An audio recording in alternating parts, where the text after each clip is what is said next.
Hello students, how are you. तो आज हम इस वीडियो में एनसीईआरटी क्लास 10th जियोग्राफी का chapter first resources and development का पार्ट 5th कवर करेंगे। तो इससे पहले मैंने इस चैप्टर के पार्ट 1 से लेके 4 तक बना रखे हैं। अगर आपने वो नहीं देखे तो उनका लिंक मैं डिस्क्रिप्शन बॉक्स में डाल दूंगा, वहां से जाके आप उनको देख सकते हो। तो let us start this part. हाँ जी, soil erosion and soil conservation. तो इसको हम मिट्टी की कटाई और मिट्टी की संभाल भी कह सकते हैं, ठीक है। इसको हम हिंदी में मृदा अपरदन और संरक्षण भी बोल सकते हैं, ठीक है। तो अब इसके बारे में जानते हैं।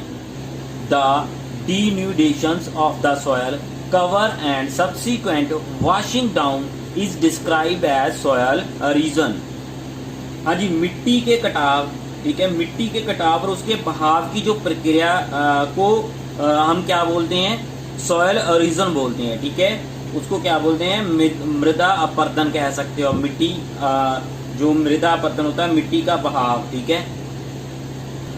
The process of soil formations and erosion go on simultaneously. तो साइमल्टेनियसली होता है एक साथ। And generally there is a balance between the to.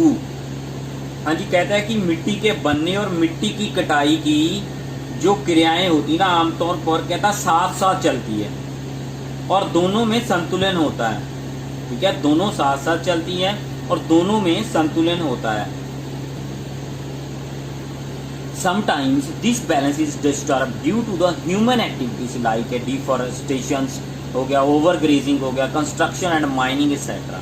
While natural force like a wind, glaciers and water leads to the soil erosion. तो क्या कहता है कि परंतु जो मानवीय गतिविधियां हैं ना, मानवीय जो क्रियाएं हैं, जैसे हमारा डिफॉरेस्टेशन, जंगलों की कटाई हो गया, ओवर ग्रेजिंग हो गया, ओवर ग्रेजिंग ज्यादा पशु, अत्यंत पशुचरण हो गया, ज्यादा पशु चर जाते हैं जिस एरिया में। तो उसके अलावा निर्माण कार्य हो गए, कंस्ट्रक्शन वर्क जिसको बोल देते हैं, माइनिंग जिसको खनन कार्य, ठीक है, माइनिंग। तो इस तरह के जो काम हो गए। उसके अलावा वाइल्ड नेचुरल जो नेचुरल कॉज हो जाते हैं, जो कुदरती फोर्स हो जाती है, जैसे जैसे हवा, बहुत तेज हवाएं बहना, ग्लेशियर्स हो गए। और कहता है कि जो water leads to soil erosion, तो इस सॉयल भूखोर का कारण बनते हैं, ठीक है, और सॉयल एरोजन का ये सारे कारण बनते हैं। हाँ जी, the running water cuts through the clayey soils and make deep channels as gullies. तो कहता है कि जो बहता हुआ पानी है ना, मिट्टी के बीच में से मिट्टी को काट के ले जाता है अपने साथ, ठीक है, और जो गहरे जो है ना चैनलों का निर्माण करता है, गलियों का निर्माण कर देता है, गलियों को बना देता है।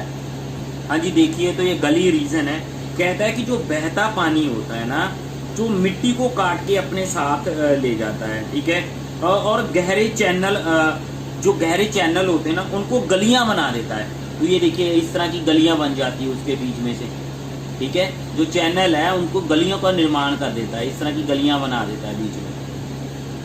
हाँ जी, the lands becomes unfit for cultivations and is known as badland. तो कहता है कि जो लैंड होती है ना, बन जाती है अनफिट, अनुपयोगी बन जाती है कल्टीवेशन के लिए, यहाँ पे खेती बाड़ी नहीं हो सकती। तो इसको इस तरह की जो जमीन है उसको जाना जाता है बैड लैंड से, ठीक है। तो इस तरह की जमीन बन जाती है, उसको बैड लैंड कह के हम जानते हैं, ठीक है। तो जो जमीन ये होती है उसको हम बैड लैंड कहते हैं। इन द चंबल बेसन सच लैंड्स आर कॉल्ड रेविन्स। हाँ जी, तो कहता है कि जो चंबल बेसन है ना, चंबल का जो नदी घाटी इलाका है, ठीक है, नदियों पे बनाई हुई जो वैलीज है, ठीक है, उसमें इसको इस तरह की भूमि को खड रेवेंस होता है, खड भूमि कहा जाता है, ठीक है। तो गहरी डीप खड्डे बना देती है, उसको क्या बोल देते हैं, खड बोला जाता है वहां पे। Sometimes water flows as a sheet over a large area down a slope. In such cases the top soil is washed away. तो क्या क्या कहता है, कई बार क्या होता है कि जो पानी होता है ना, अपने साथ फ्लोज होता है, अपने साथ बहा के ले जाता है। ऊपर वाली जो लेयर होती है, जो sheet over a large area, एक बड़े एरिया के ऊपर वाली जो मिट्टी की शीट बनी होती है ना, उसको बहा के ढलान के नीचे ले जाता है, ठीक है। इन सच केसेस, तो इस तरह के केसेस में क्या होता है कि जो ऊपर वाली टॉप सॉइल होती है ना, जो ऊपर वाली सबसे ऊपर वाली लेयर्स होती है सॉइल की, वाश्ड वे, तो उसके साथ बह के निकल जाती है। मीन्स कि ये ऐसी स्थिति होती है कि जिसमें क्या होता है कि जो ऊपर वाली सतह होती है ना उस क्षेत्र की, तो वो जल के साथ घुल के बह जाती है। ठीक है, जल के साथ वो बह जाती है, ऊपर वाली सतह होती है। तो this is known as sheet erosion. तो इसको शीट ओरिजन कहते हैं कि पूरी की पूरी ऊपर वाली शीट होती है ना, जो लेयर होती है ऊपर वाली, वो पानी के साथ घुल के बह जाती है, तो उसको शीट ओरिजन बोल देते हैं। तो winds blows loose soil of flat और sloping land known as wind erosion.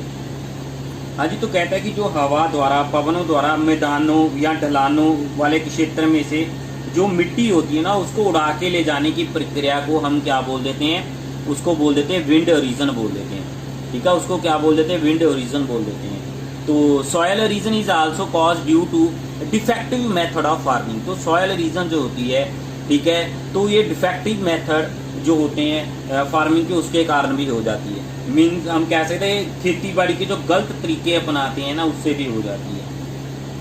हाँ जी, ploughing in a wrong way, for example कहता है up and down the slopes from channels from the quick flow of water leading to soil erosion.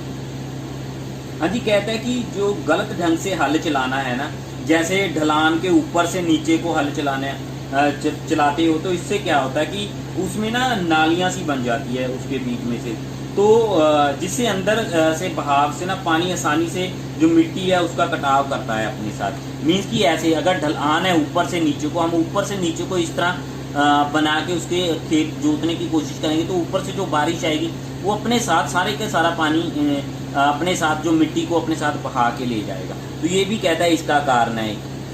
हाँ जी, ploughing along the control lines can decelerate the flow of water down the slopes. This is called counter plowing. हाँ जी, तो ये देखिए counter ploughing क्या होता है। तो ये ऊपर से ढलान है, तो इस तरह खेतों को जोतना, नीचे को नालियां नहीं बनानी, इस तरह को एक साइड से दूसरी साइड को नालियां बनानी है, ताकि जो ऊपर वाला पानी होता है ना तो इसमें आ जाए। ठीक है, यहाँ से ये जो लगे हुए हैं रॉक्स, चट्टानें लगी हुई हैं, ठीक है, ये पानी के बहाव को कम कर दी। यहाँ से पानी इस तरफ को बहेगा, सीधा नीचे नहीं जाएगा। ठीक है, नीचे सीधा जाएगा तो मिट्टी अपने साथ बहा के लेके जाएगा, तो यहाँ से सीधा नीचे नहीं जाता, तो इस तरफ को बहना शुरू कर देता है। ठीक है, इस तरह यहाँ से इस तरफ को बहना शुरू कर दिया, तो इससे क्या होता है कि जो हमारे पास सॉयल ओरिजन नहीं होती, तो इसे हम काउंटर प्लॉइंग बोलते हैं। Steps can be cut out on the slopes making टेरेस्ट।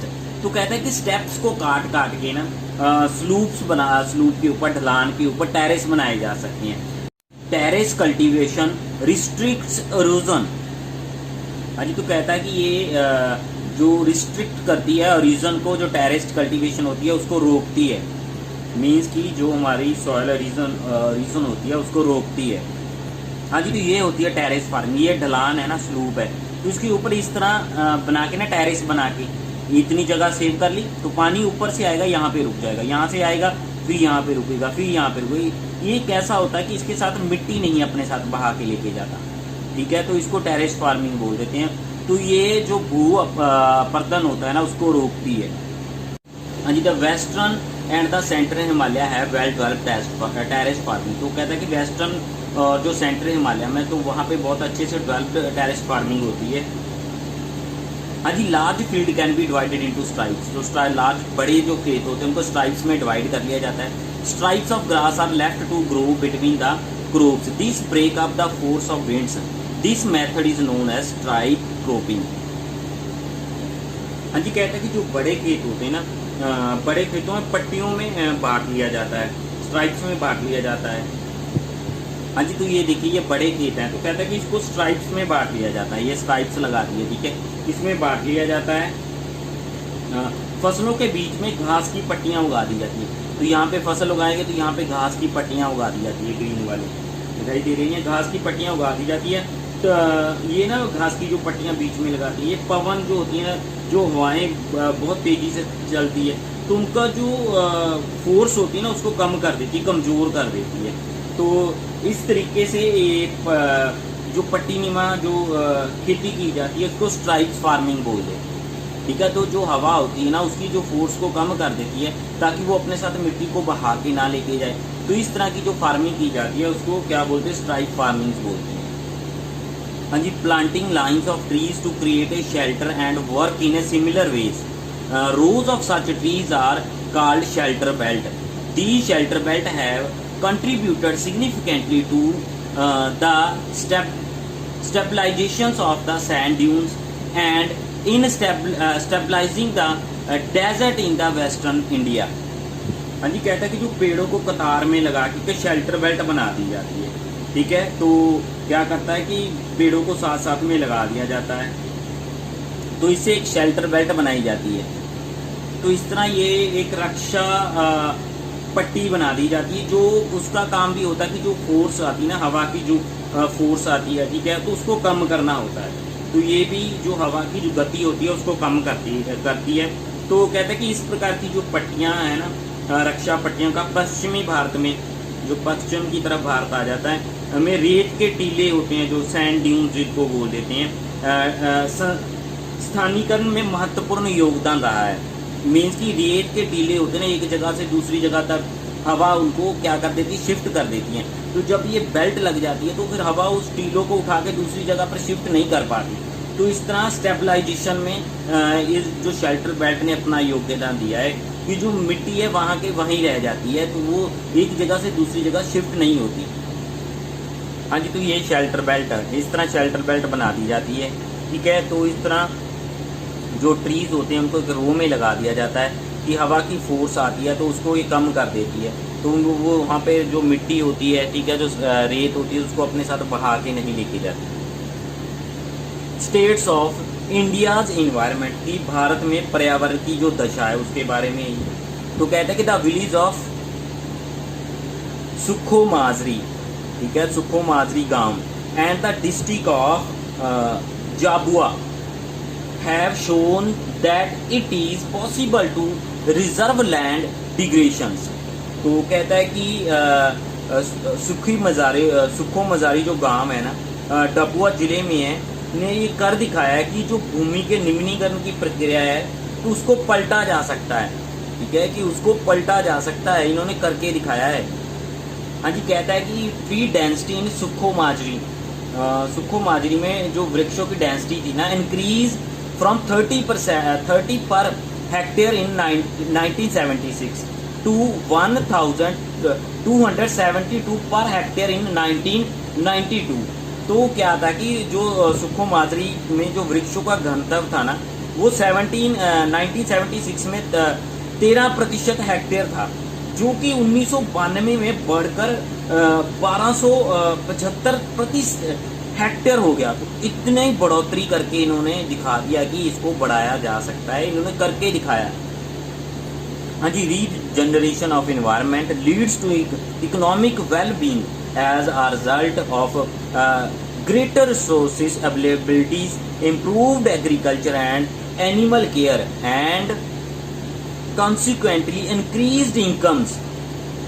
हाँ जी, कहता है कि जो पर्यावरण में पुनर्जनन होता है ना, मीन्स की रीजनरेशन होती है, तो इसके अधिक संसाधन उपलब्ध होते हैं, ज़्यादा संसाधन हमें रिसोर्सेज प्राप्त होते हैं, ठीक है। जो खेती बाड़ी और पशुपालन में सुधार होता है, इसके परिणाम स्वरूप क्या होता है कि जो प्रति व्यक्ति आमदन होती ना, आमदनी बढ़ती है और समाज में कहता है कि आर्थिक समृद्धि आती है, खुशहाली आती है, पैसा आता है।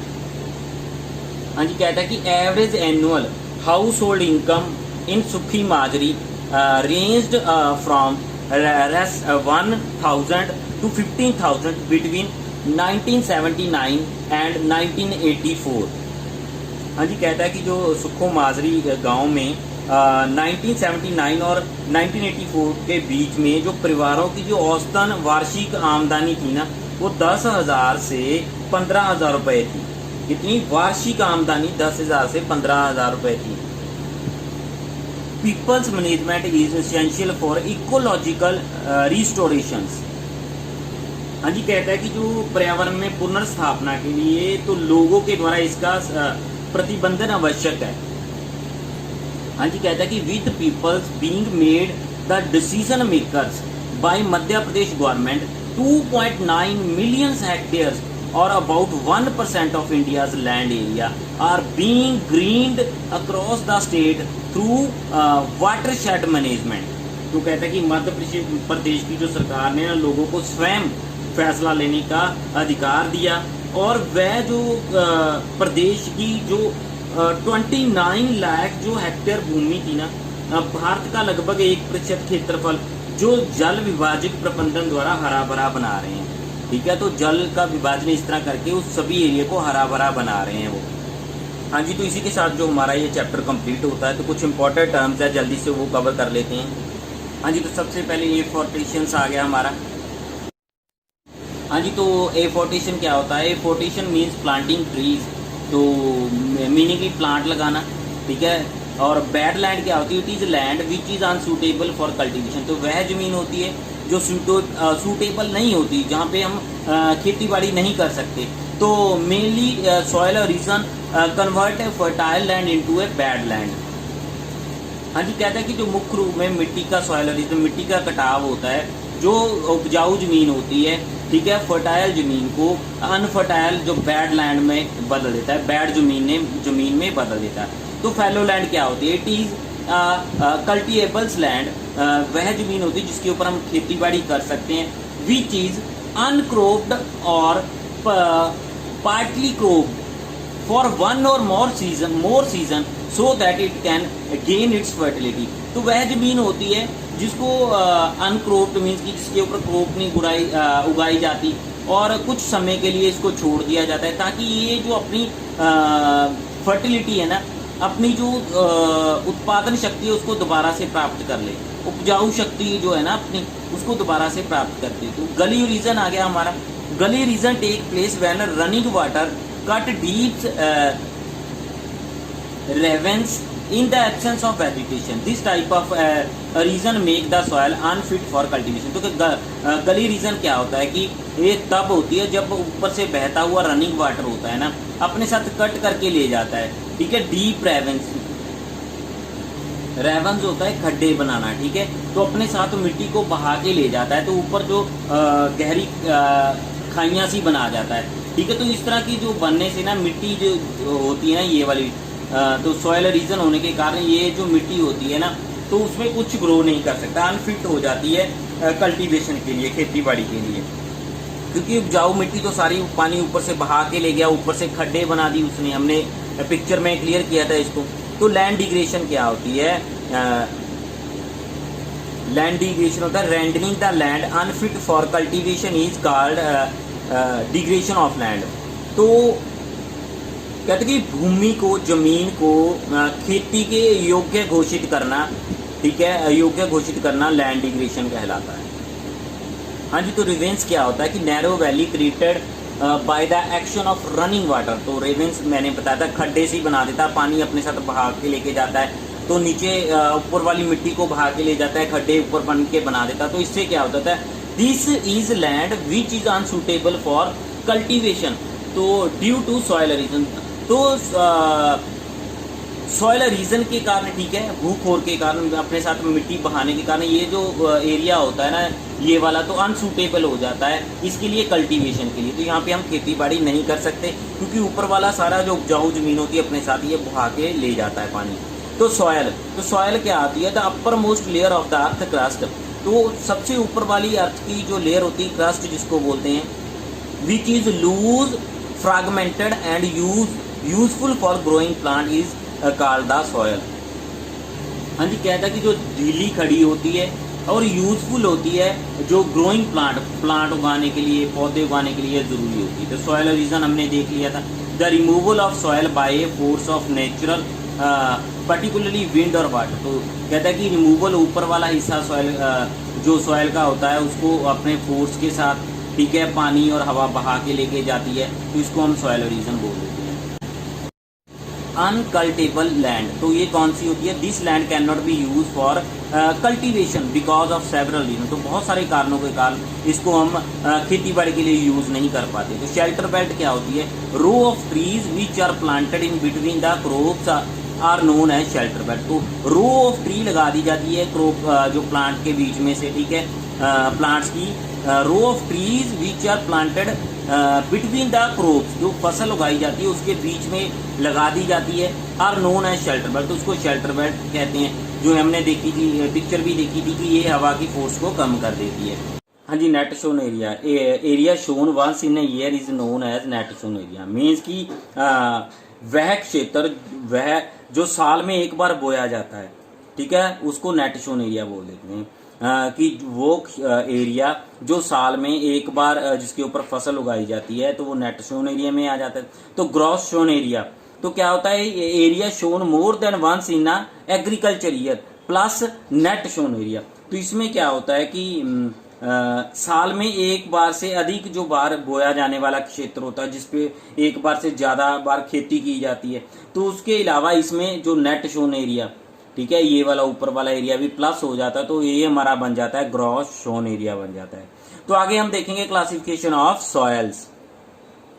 हाँ जी, एलोयल सॉयल्स, तो जलोढ़ मिट्टी जिसको बोल देते हैं, तो they are the most widely spread soil, तो कहता है कि ये सबसे व्यापक रूप में फैली हुई है, सबसे ज्यादा फैली हुई है, ठीक है, वो मिट्टी है। They are deposited by 3 Himalayan rivers, तो इनको 3 जो हिमालयन रिवर्स है हमारी, इंडस, गंगा एंड ब्रह्मपुत्रा द्वारा बनाया गया है, ठीक है। तो वो अपने साथ बहती हुई आती है, तो अपने साथ सैंड और सिलेट अपने जो बैंक्स होते हैं किनारों पे डिपॉजिट करती रहती है, तो उससे ये मिट्टी बनती है।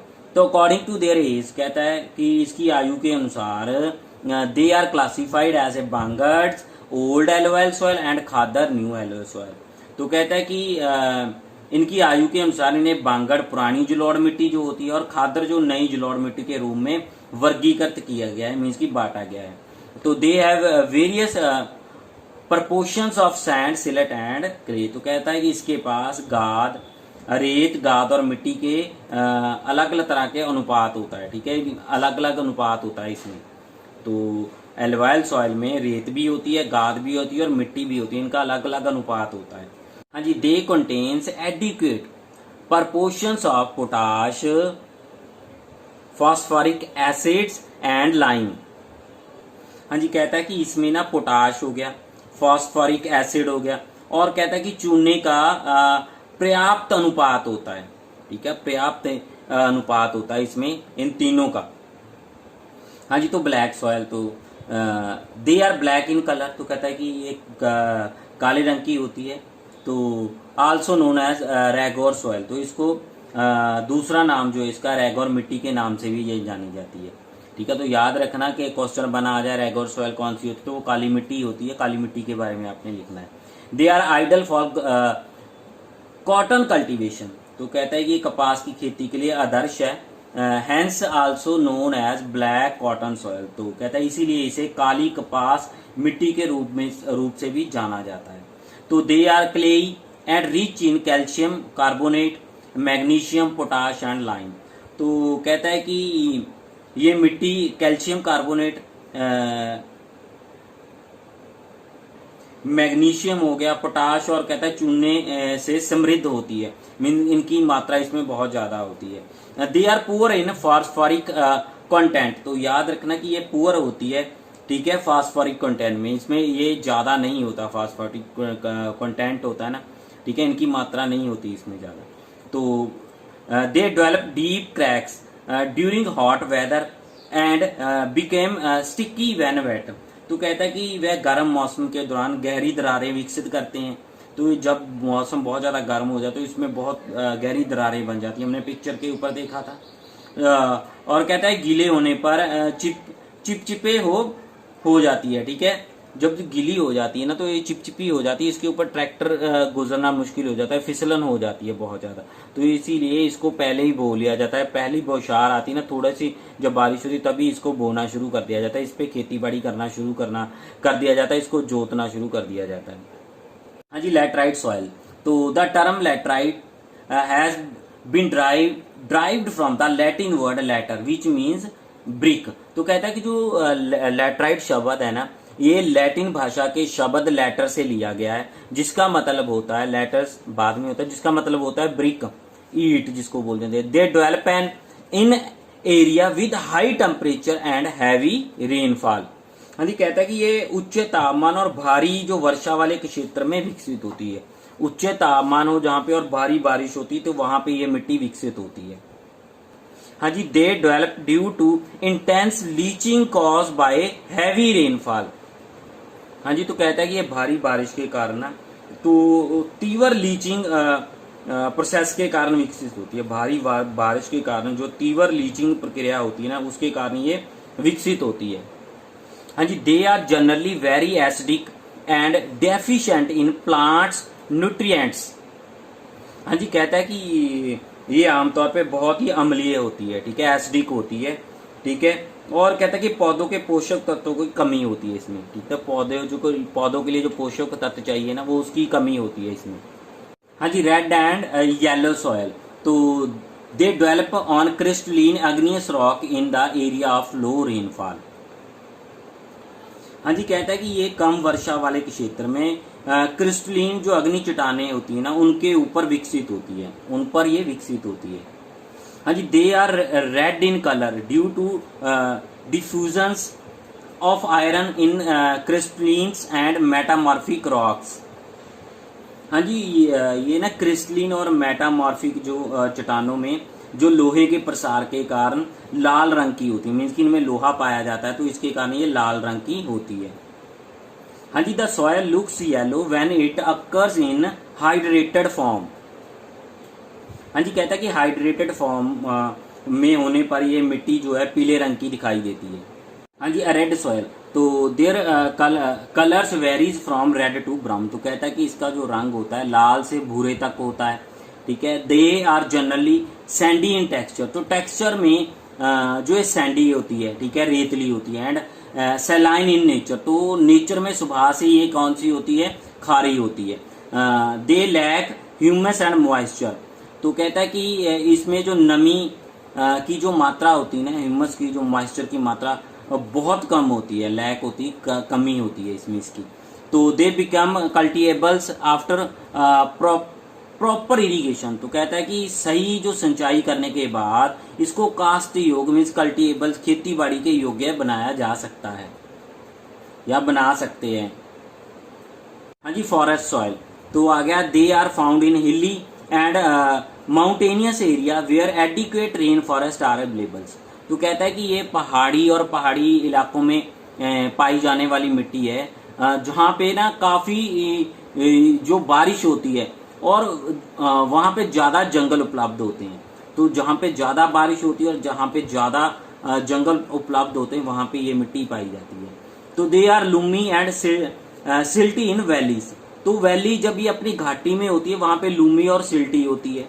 तो and coarse grain in the upper slopes, जो ढलान के ऊपर होती है ना तो उस पे इसके जो कण होते हैं ना मिट्टी के, ठीक है, वो ग्रेन जो कण होते हैं वो बड़े होते हैं, मीन्स की ढलान के ऊपर ना इनके जो कण होते हैं वो बड़े होते हैं, ठीक है, जैसे नीचे आ जाते हैं वो छोटे हो जाते हैं, ठीक है। तो कहता है कि लूमी होती है, सिल्टी होती है, घाटी में ये लूमी और सिल्टी होती है। जब ये ऊपर होती है स्लूप ढलान के ऊपर होती है, इसके जो कॉस्ट कण होते हैं वो बड़े होते हैं। हाँ जी, तो ये soil erosion and soil conservation का चार्ट बना हुआ है, तो इसको ध्यान से देख लेना, इसको आप खुद एक्सप्लेन करना है आपने। रीजन बिहाइंड सॉइल रीजन, तो क्या क्या रीजन होते हैं इसमें, डिफोर्टेशन हो जाता है, ठीक है, जंगलों की कटाई, माइनिंग हो जाता है, ठीक है, ओवर ग्रेजिंग, ज्यादा पशुजन, सीट रीजन हो जाता है। कल हमने देखा था कि ऊपर वाली पूरी की पूरी जो सीट ही बह जाती पानी के साथ उसको सीट रीजन बोल देते हैं। कंस्ट्रक्शन होता है, बिल्डिंग वगैरह बनाना, ठीक है, तो बनाने का काम इसमें आ जाता है, ज्यादा बनाने की उसके कारण। तो गली रीजन हमने देखा था कि जो गली के रूप में कट करके ले जाती है ऊपर वाले हिस्से को, ठीक है, और गहरी खड्डे से बना देती है जमीन के ऊपर, तो गली रीजन। तो इसके बाद डिफेक्टिव मेथड ऑफ फार्मिंग के, तो जो सही मेथड नहीं है जो फार्मिंग के, तो ये भी इसका एक कारण है। तो इसके बाद हमारे कंजर्वेशन मेथड्स, तो कौन कौन से मेथड्स लगा के इसको हम संभाल सकते हैं, कंजर्व कर सकते हैं। तो काउंटर हमने देखा था कल, काउंटर की एक लाइन बना देते हैं, ठीक है, पहाड़ के ऊपर, ठीक है, ताकि पानी जो अपने साथ मिट्टी को बहा के नीचे ना लेके आए। शेल्टर बेल्ट हमने देखा था, शेल्टर बेल्ट की ट्रीज की रो लगा देते हैं कि जो हवा के बहाव को कम कर दे, हवा की जो रफ्तार है उसको कम कर दे। टेरेस कल्टीवेशन हम कल देखा था। टेरेस कल्टीवेशन क्या होती है कि ऊपर ढलानों पे टेरेस बना दिए जाते हैं ताकि जो पानी अपने साथ मिट्टी को बहा के लेके ना आए नीचे। तो स्टेबलाइजेशन ऑफ सैंड ड्यून्स, तो सैंड ड्यून्स मैंने आपको बताया था कि रेत के टीले होते हैं, तो इसको स्टेबलाइज करने के लिए इसके ऊपर कांटेदार झाड़ियां लगा देनी चाहिए, ठीक है, इसके ऊपर ट्री लगा देनी चाहिए ताकि हवा इसको एक जगह से दूसरी जगह तक शिफ्ट ना कर पाए।